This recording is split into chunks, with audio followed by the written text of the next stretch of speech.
تو والدین جب بوڑھے ہو جائیں تو اولاد کا امتحان ہوتا ہے، اور والدین کی ساری خدمت بھی اولاد کرے لیکن صرف ان کو کچھ معاملات کے اندر نظر انداز کر دے اور وہاں اپنی مرضی کرنے لگ جائے تو والدین کو تکلیف پہنچتی ہے۔ حتیٰ کہ والدین خود چاہتے ہیں کہ ہماری اولاد ہمارا کاروبار سنبھال لے،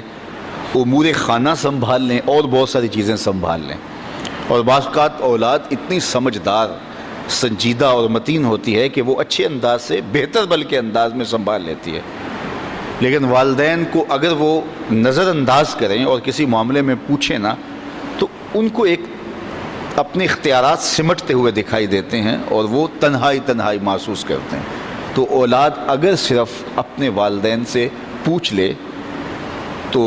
والدین تو چاہتے ہیں کہ سب کچھ ان پہ نچھاور کر دیں،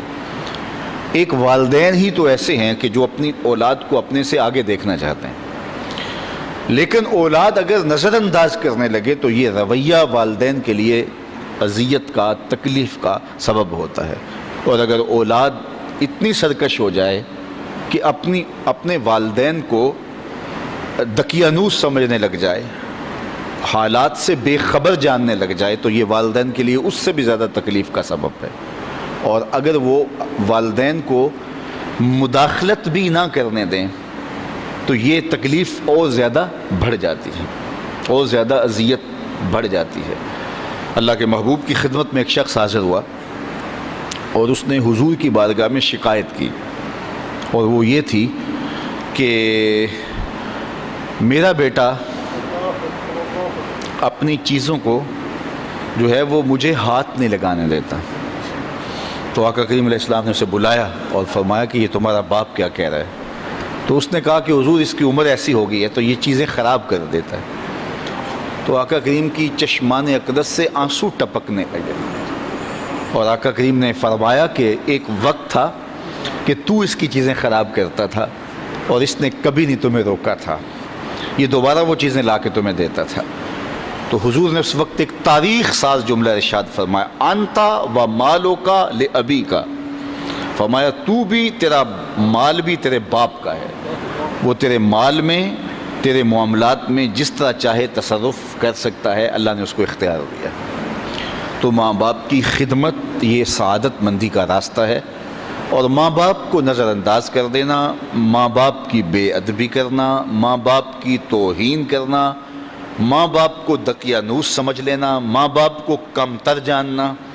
ماں باپ کے لیے رویوں میں سختی پیدا کر دینا،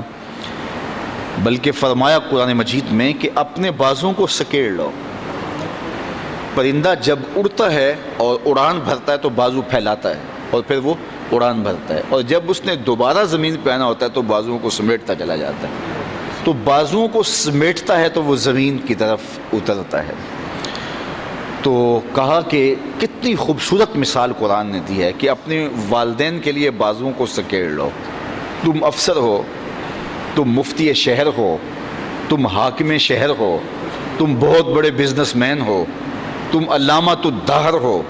تم صاحب تحقیق ہو، تم صاحب فتویٰ ہو،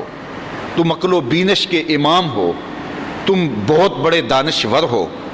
تم بہت بڑے ذہین فتین شخص ہو، تمہاری عظمتوں کا زمانہ لوہا مانتا ہے، دنیا کی دانش گاہوں میں تجھ سے لوگ دنیا گزارنے کے گر سیکھتے ہیں،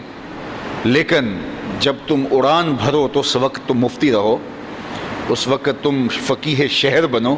اس وقت تم جو ہے وہ بہت کامیاب بزنس مین بن کے پرواز کرو،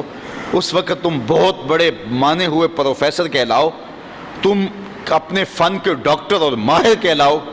لیکن جب تم واپس اپنے باپ کی چوکھٹ پہ اپنی ماں کی بارگاہ میں آؤ تو بازو سکیڑ لو، اس وقت بیٹے بن کے آؤ۔ اس وقت تمہارے ساتھ جو مفتی کا ٹائٹل ہے، عالم کا ٹائٹل ہے، پروفیسر کا ٹائٹل ہے، ڈاکٹر کا ٹائٹل ہے، کامیاب بزنس مین کا ٹائٹل ہے، وزیر اور مشیر کا ٹائٹل ہے، وہ اتر جائیں بازو سکیڑ کے، تم ایک بیٹے بن کے ماں کی آگوش، ماں کی خدمت میں اور اس کے حضور اور باپ کے حضور بیٹھو، تو یہ ان کے لیے تسکین کا سبب ہے۔ اور اب جب دوبارہ اڑان بھرو گے تو اللہ تعالیٰ تمہیں اور زیادہ عزتوں سے نوازے گا۔ تو فرمایا کہ اپنے بازوؤں کو سکیڑ لو۔ اللہ اکبر، کتنی خوبصورت بات ارشاد فرمائی، اور فرمایا کہ ان کے سامنے ادب کا لحاظ رکھو، تلقین ادب کی، اف تک نہ کہو۔